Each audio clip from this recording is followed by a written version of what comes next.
Naperwisyo na masamang panahon itong unang weekend ng Enero ang ilang bahagi ng bansa kahit na wala namang bagyo o low pressure area. Yan ang unang balita ni Oscar Oida.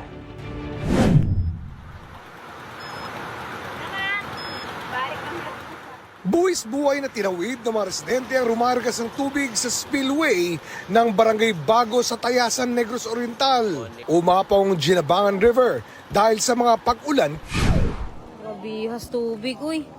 Ang pag-apaw ng ilog sa bayan ng Manuyod, nagdulot ng abot baywang na pagbaha sa ilang kalsada. Nahirapang makadaan ang malalaking sasakyan at may mga motorsiklong stranded. Pinasok ng tubig ang ilang bahay.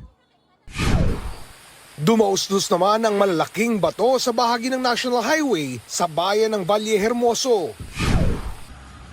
Binahari ng ilang kalsada sa Victoria, Oriental Mindoro. Abot tuhod ang baha sa ilang lugar sa Tacloban. Sa Caramoan, Camarines Sur, hindi madaanan ang ilang kalsada dahil sa pagbaha. Dahil sa lakas ng alon, tumaob ang isang bangka. Isa sa mga sakay nito ang nasawi at may isang hinahanap pa. 3 barangay ang binaha sa Tiboli, South Cotabato, ayon sa kanilang PDRRMO. 14 na pamilya ang inilikas. Sa Barangay Lemsnolon, nasira ng pagragasa ng tubig ang isang tulay. Sinimulan na ang pagkukumpuni. Naglagay muna ng pansamantalang tawiran.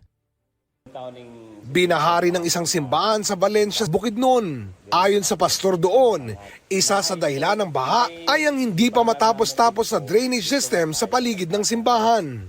Ayon sa Pag-asa, shear line at easterlies ang nagpapaulan sa Visayas. Easterlies naman ang nagpapaulan sa Mindanao.